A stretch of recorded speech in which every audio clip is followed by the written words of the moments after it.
Mad Dog Unleashed. Michael, welcome. How are you today? I'm good, Chris. Two points, if I may.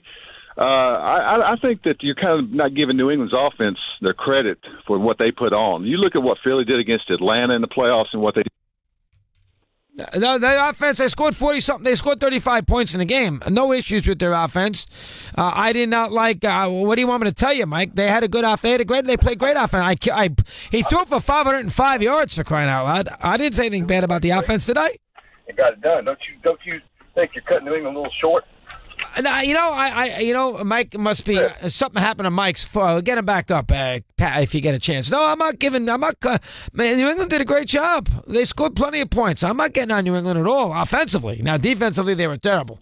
Rick and Buchanan, who I haven't seen at Connecticut Muffin recently, but let's hear his thoughts. He's good. Hey, Christopher. Hello there, Rick. How are you, pal? What do you How you doing? Hey, if I may, a couple of observations on the game. First, the Pat's defense. I think adjustments and schemes only take you so far if you don't have the players.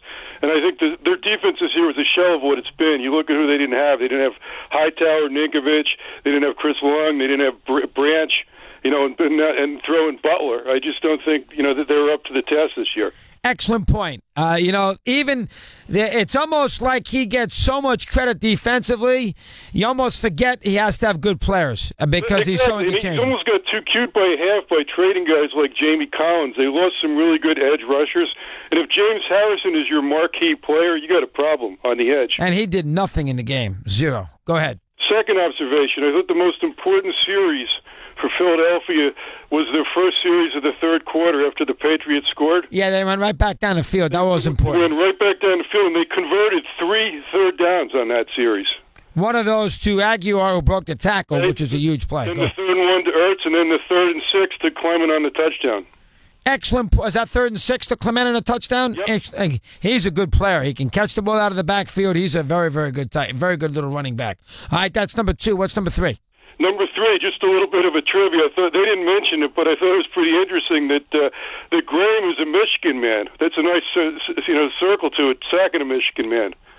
Who's a Michigan man? I'm sorry. Graham, the defensive end who sacked. Oh, he's from Michigan. Oh, I didn't realize that. So a Michigan sacks Michigan and caused the fumble. Kind of a fun symmetry. So that's all I have.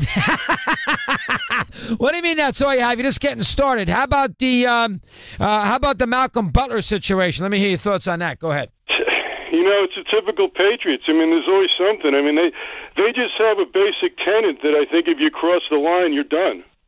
And that happened with Butler, and it seemed like they had issues all year. I think some guys get ahead of themselves, and Belichick doesn't go for it, and then you're pretty much done with them.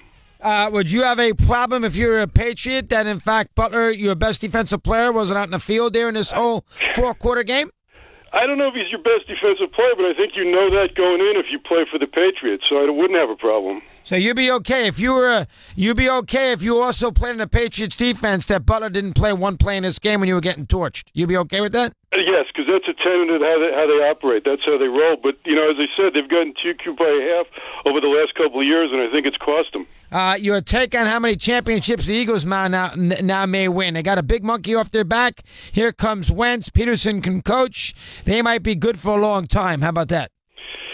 Yeah, it sounds good. I mean, it's hard. I mean, the Patriots have done it, but I think it's hard. We'll see what's next year. All of a sudden, guys, become free agents. They start moving, and you lose a couple of guys that can really change things. I think they're going to be all right, though, Rick. They got the quarterback back. That's important. Here's Bill in Philly. He's on Mad Dog Unleashed. Billy, good afternoon. How are you today? I'm great, Doggy. How are you today? Fine, Billy. Nice to talk to you. What's on your mind? Couple things. You led off after the Eagles won the championship game 2 Mondays ago, saying that we weren't a snake-bitten city and all that. I get that. We don't have the drive against us. We don't have the fumble. We don't have any iconic plays against us. But we are a city that has lost repeatedly in all of the sports. No, yeah, you won two. What are you talking about? You just won in 2008 with the Phillies. Dog, the Phillies have been around for 135 years. That's their second World Series. But in your lifetime, they've won 2, so that's pretty good. Go ahead. Yeah, and I was 7, and I get it. But going back to what you said when you started the show, like a 20-year-old fan, really what that boils down to, and I'm not a teetotaler, but it's alcohol, dog. It's just a blatant abuse, and these people just go crazy. And the parades on Thursday, I have a 7 and a 5-year-old, and part of me is a little nervous. to bring them there because of what this team could be. I mean, I have to do it because it's a once-in-a-lifetime opportunity, but that's truly – I agree with you. The 20-year-old fan today, I'm matured. I'm 44. I was probably the exact same way in '93 when the Phillies were in the World Series, going crazy. But what is the feeling? What do we know as far as the antics last night? What do we know? You're there, you see it, you've been reading about it. Well, what? Anybody sugarcoating it? Is it a big deal? Was it a bunch of kids just having fun, or they get nasty? What was the thing last night? I think for the most part, it was good fun. I've seen plenty of videos from my friends up in the northeast of Philadelphia, in the suburbs. My friend's a police officer in the suburbs. He said it was fine. So people were just in a jubilant mood. What happens is just like we see up in Buffalo with their tailgates. People want to take it to the next level, and then it gets a little out of hand. But at the Ritz-Carlton, they collapsed the balcony outside the hotel. I saw that, right. So, I mean, hey, there's probably 1 million people in the streets. If there was 1 million people in the streets, don't you think there would have been – and they were all rioting and going crazy? There was no smashed storefronts. I think there was one overturned car. And if you look back in time, Vancouver lost the Stanley Cup. That city went crazy. They burned it down. They sure did. I was there for Game 6 in Vancouver in '94. The problem with Vancouver was, so Bill's giving Philadelphia a pass, fair enough. But the thing about Vancouver was, I was there in '94. I was there for Game 6.